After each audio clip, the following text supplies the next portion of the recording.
अस्सलाम वालेकुम dear students. आज हम सेकंड हाफ स्टार्ट करने जा रहे हैं चैप्टर 1 का और इसका टॉपिक है इलेक्ट्रिक फ्लक्स। इलेक्ट्रिक फ्लक्स किसी भी सरफेस में हम उसको यूं डिफाइन करेंगे कि total number of lines electric field की जो कि पास करेंगी किसी एरिया किसी सरफेस से, तो ये मिलकर इलेक्ट्रिक फ्लक्स बनाएंगी। फॉर एग्जांपल हमारे पास एरिया ए और इसमें से गुजरने वाली लाइंस कहलाएंगी इलेक्ट्रिक फील्ड लाइंस। तो किसी भी एरिया से maximum possible number of lines जो पास करती हैं ये मिलाकर इलेक्ट्रिक फ्लक्स बनाती हैं। इक्वेशन की फॉर्म में जब हम इसे लिखेंगे तो इलेक्ट्रिक फ्लक्स को हम फाई से रिप्रेजेंट करते हैं, ई फॉर इलेक्ट्रिक फ्लक्स। तो इलेक्ट्रिक फ्लक्स किसी भी प्लेन सरफेस से बराबर होगा, ये स्केलर प्रोडक्ट होगा between the electric field intensity E and the vector area A. अब इक्वेशन फॉर्म में जब हम इसे लिखते हैं तो वहाँ पर हम वेक्टर एरिया वर्ड यूज़ करते हैं, जबकि इससे पहले हमने सरफेस एरिया वर्ड यूज़ किया। अब इन दोनों में फ़र्क क्या है?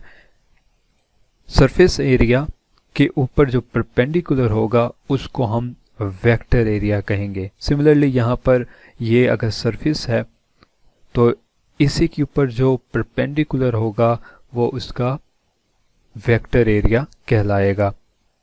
फर्स्ट केस में भी ये हमारे पास प्लेन या सरफेस एरिया, इसके ऊपर जो परपेंडिकुलर होगा वो वेक्टर एरिया कहलाएगा। तो इक्वेशन फॉर्म में यहाँ पर ये वेक्टर एरिया बेसिकली किसी भी सरफेस एरिया के ऊपर जो परपेंडिकुलर हम ड्रॉ करते हैं उसको कहते हैं। तो इस फार्मूले में हमने वेक्टर एरिया यूज़ किया।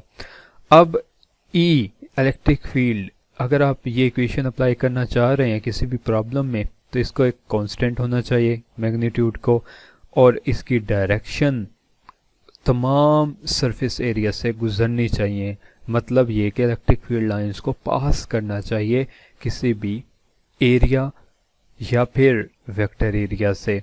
अगर हमारे पास कोई क्लोज सरफेस हो किसी भी आर्बिट्रेरी शेप की, तो और आपके पास जो इलेक्ट्रिक फील्ड है ये भी नॉन यूनिफॉर्म हो, उस केस में हम क्या करेंगे कि आर्बिट्रेरी शेप सरफेस को हम डिवाइड कर देंगे स्मॉल नंबर ऑफ एलिमेंट्स में, और वो small number of elements almost plane कहलाएंगे। मतलब ये कि आपके पास अब जो एरिया एलिमेंट आ जाएगा, छोटे छोटे पार्ट्स आ जाएंगे किसी भी आर्बिट्रेरी शेप के, वो ऑलमोस्ट प्लेन हो जाएंगे।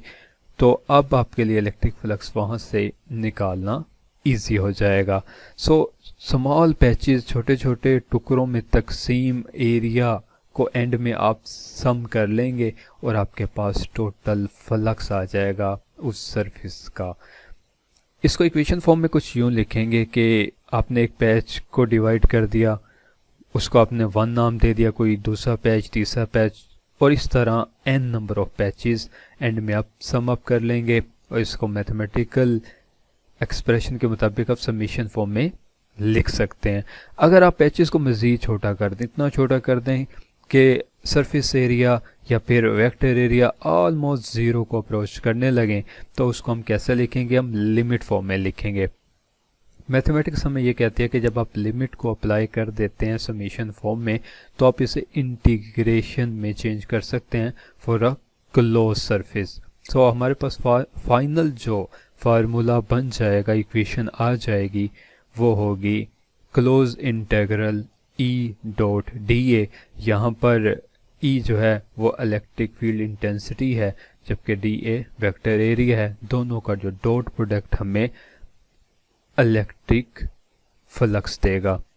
सो फर्ज करते हैं हमारे पास एक क्लोज सिलेंडर है और उसमें से हमने इलेक्ट्रिक फ्लक्स निकालना है, और इस क्लोज सिलेंडर को हमने यूनिफॉर्म इलेक्ट्रिक फील्ड ई में रख दिया। आप जानते हैं कि इलेक्ट्रिक फील्ड की डायरेक्शन पॉजिटिव से नेगेटिव की तरफ होती है।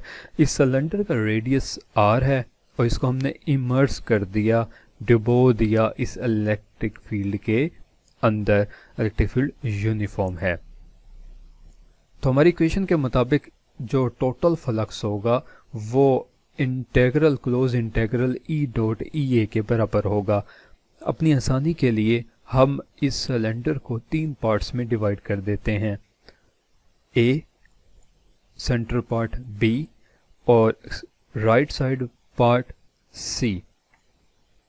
अब इन तीनों पार्ट्स पर हम अलग अलग इक्वेशन को अप्लाई कर देते हैं। डॉट प्रोडक्ट जैसे हम ख़त्म करेंगे उसकी जगह कॉज ऑफ थीटा आ जाएगा। अब कॉज ऑफ थीटा इन तीनों केस में डिफरेंट है।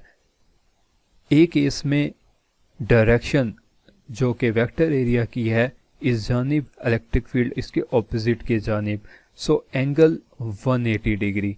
सिमिलरली बी को अगर हम देखें तो वेक्टर एरिया की डायरेक्शन ऊपर की जानिब, इलेक्ट्रिक फील्ड डायरेक्शन, दोनों के दरमियान एंगल 90 डिग्री। जबकि इलेक्ट्रिक फील्ड सी एलिमेंट के केस में इलेक्ट्रिक फील्ड और वेक्टर एरिया दोनों आपस में पैरेलल, सो एंगल 0 डिग्री। अब हम इक्वेशन में रिप्लेस करते हैं इन वैल्यूज़ को, cos 180 -1, cos 90 0, cos 0 1, और जब ऐड अप करेंगे तो आपके पास टोटल फ्लक्स, इलेक्ट्रिक फ्लक्स 0 आ जाएगा। सो किसी भी क्लोज सिलेंडर जो कि आपने इमर्स कर दिया एक यूनिफॉर्म इलेक्ट्रिक फील्ड में, उसमें पाए जाने वाला इलेक्ट्रिक फ्लक्स 0 के इक्वल होता है।